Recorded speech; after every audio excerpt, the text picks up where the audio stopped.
এই পালোরা গোল্ড পাকার জন্য শুধুমাত্র আমিও অপেক্ষা করছি না, আমার যত সাবস্ক্রাইবার বন্ধুরা রয়েছে তারা সকলেই কিন্তু অপেক্ষা করছে। দেখুন ড্রাগন গাছ ছোট হলে কি হবে, একদম ভরে ভরে ফুল আসছে।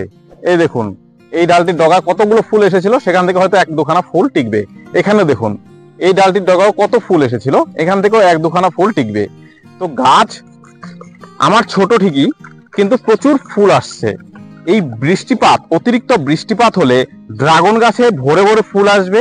সেরকমই আপনার কিন্তু গাছে ফাঙ্গাসের আক্রমণ হওয়ার চান্স থাকে, আবার প্রচুর পিঁপড়ের আক্রমণ হয়। এই সমস্ত কিছু কি করে কন্ট্রোল করবেন আজকের ভিডিওতে সেগুলোই তুলে ধরতে যাচ্ছি, তাই ভিডিওটি শেষ পর্যন্ত অবশ্যই দেখবেন।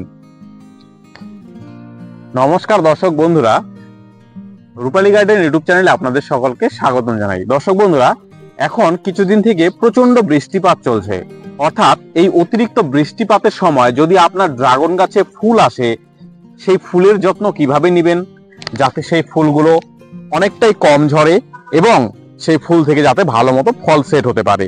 এছাড়াও গাছে যাতে ফাঙ্গাসের আক্রমণ কম হয় সেই দিকটি আপনি কি করে খেয়াল রাখবেন, কারণ অতিরিক্ত বৃষ্টিপাতে গাছের গোড়ায় পচন ধরে যেতে পারে, এমনকি গাছের ডালও পর্যন্ত পচন ধরে যেতে পারে। এই যে দেখুন এখানে কিন্তু পচন ধরেছিল, ফাঙ্গিসাইড প্রয়োগ করার পর সঠিকভাবে যত্ন নেওয়ার পর এগুলো এখন শুকিয়ে গিয়েছে এবং ডালটি কিন্তু সুস্থ হয়ে গিয়েছে।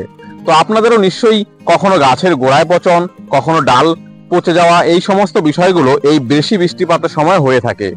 এছাড়াও আরেকটি বিষয় হচ্ছে, যখন এই বর্ষাকালে পিঁপড়ের আক্রমণটাও সবচেয়ে বেশি হয়। যখনই দেখবেন কচি ডাল চলে আসে, নতুন কচি কুশি বের হয়, তখন কিন্তু এরকম পিঁপড়ে আনাগোনা হয়। এই যে দেখুন এখানে কিছু কালো পিঁপড়ে আপনারা দেখতে পাচ্ছেন, এই ভিতরে কিন্তু এই ফাঁকগুলোতে রয়েছে। এগুলো সবসময় কচি ডালের মাথায় বসে এবং এর রস চুষে খায় এবং অনেক সময় এই কুশিগুলোকে একদম নষ্টই করে ফেলে। এর জন্য আপনাকে কি ব্যবস্থা নিতে হবে সেই বিষয়েও আজকে বলবো। শুধু কচি ডালে নয়, নতুন ফুলের কুঁড়ি দেখা দিলে কুঁড়ির মধ্যে প্রচন্ড পিঁপড়ের আক্রমণ হয়। এখানে যেহেতু ছাদ বাগান রয়েছে তাই পিঁপড়ের আক্রমণটা কিছুটা কম। আমার জমিতে যে গাছগুলো রয়েছে সেই গাছে আপনাদের দেখাবো ফুল আসছে নতুন অনেক, এবং সেই ফুলের মধ্যে প্রচুর পিঁপড়ের আক্রমণ হয়। দর্শক বন্ধুরা, এই অতিরিক্ত বৃষ্টিপাতে আরেকটি বিষয় হচ্ছে, যেমন অতিরিক্ত বৃষ্টিপাত আপনার ড্রাগন গাছের ক্ষেত্রে কিছুটা সমস্যা দেখা দিতে পারে, তেমনই কিন্তু অতিরিক্ত বৃষ্টিপাত আপনারা আবার ড্রাগন গাছের অনেক সুবিধাও করে দিতে পারে। কি সুবিধা? একমাত্র সুবিধা হচ্ছে আপনার ড্রাগন গাছ যদি পরিপূর্ণ হয় সেই ড্রাগন গাছে কিন্তু দ্রুত ফুল চলে আসে যদি বৃষ্টিপাত বেশি হয়। এই যে দেখুন এটি আপনার 7-8 মাসের বয়সের একটি গাছ ভয়েলেট, এখানে একটা ফল সেট হয়েছে। এর আগেও ফুল এসেছিল, ঝরে গিয়েছে, কারণ প্রাথমিক অবস্থায় যে ফুলগুলো আসে বেশিরভাগই ঝরে যাওয়ার চান্স থাকে, কারণ গাছটা খুবই অল্প বয়সী। তবুও দেখুন একটা ফল সেট হয়েছে, আবারও ফুল আসছে। এখানে রয়েছে লেমন ইয়েলো, দেখুন গাছটির বয়সই তেমন কিছু না, 7-8 মাস হবে। এই যে লেমন ইয়েলোতে কিন্তু ফুল চলে এসেছে। এই অতিরিক্ত বৃষ্টিপাতের সময় আমাদের কিন্তু ড্রাগন গাছে বেশি করে ফুল আসে, এমনকি কম বয়সী গাছেও ফুল আসার চান্স থাকে, আর বেশি বয়সী গাছের মধ্যে বেশি পরিমাণে করে ফুল আসে। তো অতিরিক্ত বৃষ্টিপাত কিন্তু একটা সবচেয়ে বড় সুবিধা হচ্ছে যে গাছে প্রচুর ফুল আসে, আবার সবচেয়ে বেশি অসুবিধা হচ্ছে গাছে ফাঙ্গাসের আক্রমণ বেশি হয়। এই সমস্ত কিছু কিন্তু আমাদের এবার নজরে রেখে তার সঠিক ট্রিটমেন্ট করতে হবে। তো দর্শক বন্ধুরা, যদি পিঁপড়ের আক্রমণ হয় তাহলে কীটনাশক প্রয়োগ করতে হবে। এবার বারবার কীটনাশক প্রয়োগ না করে, বারবার ফাঙ্গিসাইড প্রয়োগ না করে দুটোকে কিন্তু একসাথেও প্রয়োগ করা যায়। তবে সব ধরনের কীটনাশক আর সব ধরনের ফাঙ্গিসাইড একসাথে কিন্তু মিশিয়ে স্প্রে করা যাবে না। তো আমরা এখানে ম্যানকোজেব প্লাস কার্বন ডিজামিন গ্রুপের যে ফাঙ্গিসাইড হয় সেটা নিয়েছি, সাথে নিয়েছি কীটনাশক যেটা পিঁপড়ে মারার জন্য খুবই ভালো কাজ করে, সাইফারমেথ্রিন গ্রুপের 10% ইসি। এই কীটনাশক এবং ফাঙ্গিসাইড আমরা দুটোকে মিশিয়ে স্প্রে করতে পারবো, কারণ দুটোকে একসাথে মেশানো যাবে, এতে গাছেরও কোনো সমস্যা হবে না এবং আমাদের দ্রবণটিও নষ্ট হবে না। তো আমরা কি করব, প্রথমে ফাঙ্গিসাইড কিন্তু এর মধ্যে নিয়ে নেব, বা প্রথমে আমরা কীটনাশকটাও নিতে পারি। কীটনাশক আমরা এখানে আমি যেটা ব্যবহার করছি সাইপারমেথ্রিন গ্রুপের, এটি কিন্তু 1 ml পরিমাণ করে ব্যবহার করতে হবে। তো 1 ml তো ছোট্ট কিছুতে মাপা সম্ভব না, তাই আমি এরকম ইনজেকশন নিয়ে নিয়েছি, যার এখানে কিন্তু 1 ml মাপা রয়েছে।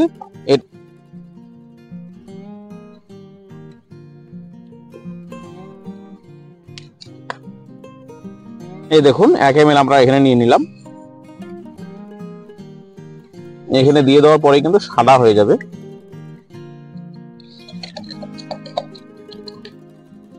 এই দেখুন একদম ভালো মতো মিশে গেল।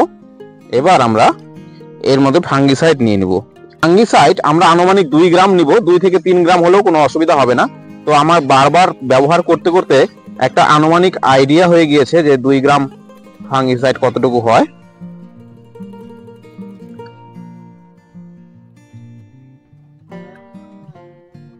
এই 2 গ্রাম ফাঙ্গিসাইড কিন্তু আমরা এর মধ্যে নিয়ে নেব।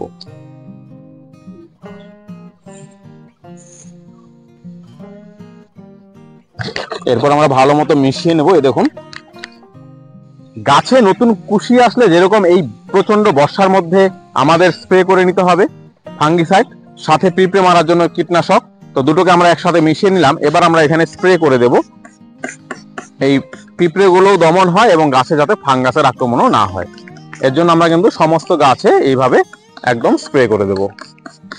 শুধু যে ফুলে এবং নতুন কুশিতে স্প্রে করবেন এমনটা কিন্তু নয়, একদম সমস্ত গাছের মধ্যে স্প্রে করে দিতে হবে, তাহলে গাছ কিন্তু এই বর্ষার মধ্যেও সুস্থ থাকবে।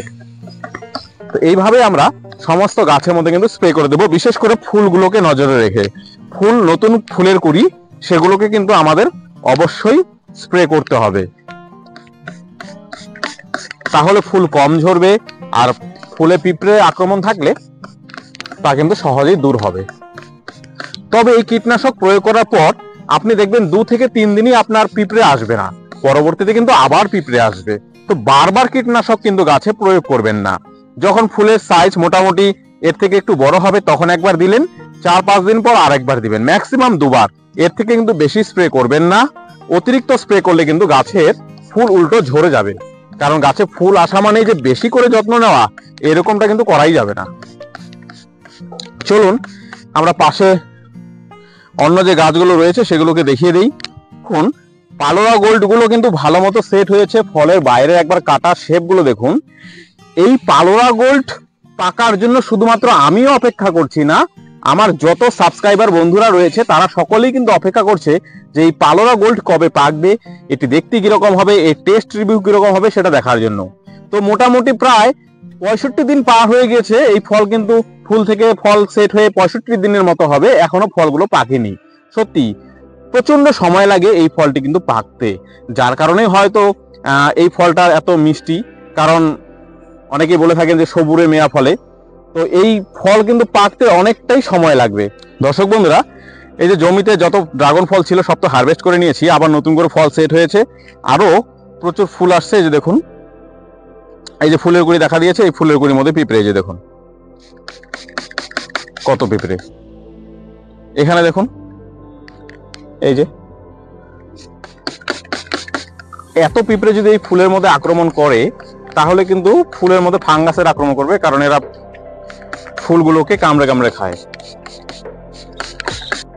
এদিকে খেয়াল করুন, এই গাছের গোড়ার দিকেও কিন্তু ফুল আসে, এই ফুলের মধ্যেও পিঁপড়ের আক্রমণ। তো এত পিঁপড়ের আক্রমণ হলে ফুল কিন্তু অনেক নষ্ট হয়ে যাওয়ার চান্স থাকে। তাই আমাদের কিন্তু ঠিক এইরকম সাইজ থাকাকালীন একবার অবশ্যই ফাঙ্গিসাইড সহ স্প্রে করতে হবে পিঁপড়ে মারার জন্য।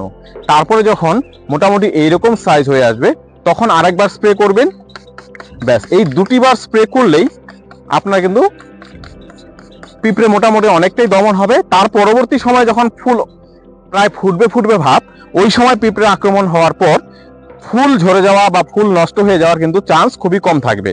তবে গোড়ালির দিকে যে ফলের অংশটা থাকে সেই ফলের অংশটা কিন্তু দাগ লেগে যায়, কারণ পিঁপড়েগুলো এত কামড়ায়, যার কারণে ওই ফলগুলোতে কিন্তু অনেক দাগ থাকে, ফলগুলো ফ্রেশ হয় না, এই নানা রকম সমস্যা হয়। আপনারা হয়তো অনেকেই খেয়াল করেছেন যে ফলের মধ্যে ফাঙ্গাসের আক্রমণ, ফলের মধ্যে দাগ, ফলগুলো সুন্দর হচ্ছে না, এর পেছনে কিন্তু পিঁপড়েরও অনেক হাত থাকে। এই নতুন কচি ডালের মধ্যেও কিন্তু পিঁপড়ের আক্রমণ করবে। তো আজকের ভিডিওটি যদি আপনার ভালো লেগে থাকে তাহলে একটি লাইক অবশ্যই করবেন। আরো কোনো বিষয়ে জানার থাকলে কমেন্ট বক্সে কমেন্ট করবেন। সকলে ভালো থাকবেন, সুস্থ থাকবেন, আর আমার চ্যানেলটিকে অবশ্যই সাবস্ক্রাইব করবেন। নমস্কার।